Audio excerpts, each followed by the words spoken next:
Hey everybody, it's a new edition of Randomly Selected, powered by the Silver Room. My name is Mario. Thank you so much for listening. As always, we truly appreciate it. Hey, don't forget to rate and review. And the Silver Room Block Party's coming up. SilverRoomBlockParty.com. I'd get a ticket or two if I were you. Today's program, a special one, a very special one. We talk with the Poet Laureate of the city of Chicago, my brother Avery R. Young. We speak to him about his humble beginnings. Of course, they're humble. He's the ultimate West Sider, so I ask him about what life was like growing up on the West Side of Chicago. We talk about how his skill for communicating through music developed, and we also ask how that translated into poetry. This is a good one, man, and I am so glad you all are here for it. It's a very special edition of Randomly Selected with Avery R. Young. Okay, there's so many different origins to a person. Yes. Like a person has their cultural origin and a professional origin. And in that professional origin, you have other. So like in my professional origin started a couple of other origins, right? Mm-hmm. My professional origin kicked off my social activism origin. Let's talk about that. And teaching. Yeah. Or educator origin, like going in the poetry kicked a lot of those things off. But before the poetry, I would say the origin is really being this black child growing up on the west side of Chicago and being in a cultural milieu of people who look like me, who went to church or went to the tavern, went to the liquor store, went to the currency exchange. You know, somebody, Big Mama would carry her bank book to Right. to the bank because there was no machine to stand there in was no front ATM, of. right. Exactly. There was no sheet or like, do they even trust it to this day? You know, there's certain folk of a certain age ain't walking to no machine outside, never, and punching buttons. Still keep money in their mattress. Still keeping money in their mattress, or like they say, they take pride in putting on some clothes and going down to the bank and withdrawing the $82.89 that it's going to take to pay whatever bill it is. Walking over to the currency exchange. Right. No, absolutely. It made me feel. I love it. It's Chi-Town. Yeah. It's all good. When my experience with the West Side is markedly different than yours because you grew up on the West Side. What is it like growing up in Chicago on the West Side for people who are uninitiated? Music, but that also then expands the West Side, right? It doesn't necessarily. I think the root of my origin has to be music, right? Which includes gospel, blues, funk, disco, R&B. There's, we had choir rehearsal, but we also had Soul Train, had Saturday Night Sing, and then WGCI, WVON, V103. Right. A lot of what's my origin is rooted in music and black music, and to be specific, I don't have a memory that does not include, or early memory that does not include music. So a lot of my origin, I really would say, is in the music of Chicago. I grew around people who knew Curtis Mayfield, right? And so when they was playing Curtis Mayfield records, they was playing the record of a friend. And not just Curtis Mayfield. Mayfield. People who grew up with Herbie Hancock. So when they play Herbie Hancock, they're not listening to Herbie Hancock. They listen to the young man they went to high school with, or even Yvette Stevens, right? Stevens, which is Chaka Khan. People went to school with her, right? So when they listening to her going to a concert, they're going to see they're going to see an old friend. So that's why I'm talking, like, origins are real. They intersect in so many different ways. Because when you think about like where you start, you think about then what was included, how that got to be there, and then how that got to be in there. So like I can't think about even a professional origin without thinking about the times that I spent in church, because it was the pastor or looking at a preacher and what the preacher was doing that was making people respond and react in a certain way. It was like, okay, I want to do that.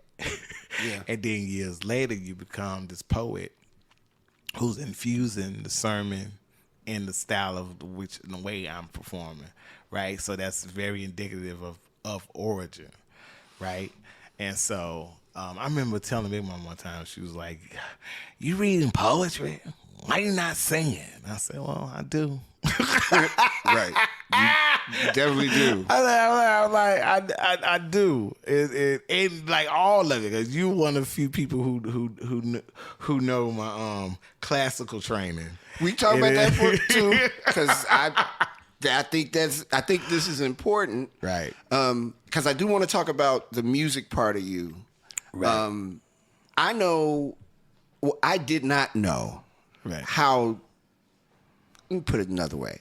I remember the day I found out that there was more levels than just poetry. Right. We were sitting at the Pontiac. Yes. I think it was you, me, Cheryl Lamb, and maybe Seven, T. Sadiq Kamali, I think. T. Sadiq. And we were talking about how we wanted to position ourselves as teaching artists. Right. What that meant.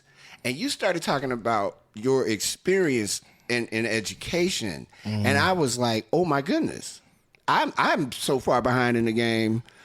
You know what I mean? Because I'm listening to you, and I'm listening to how you want to structure a classroom, how you want to present yourself in front of people.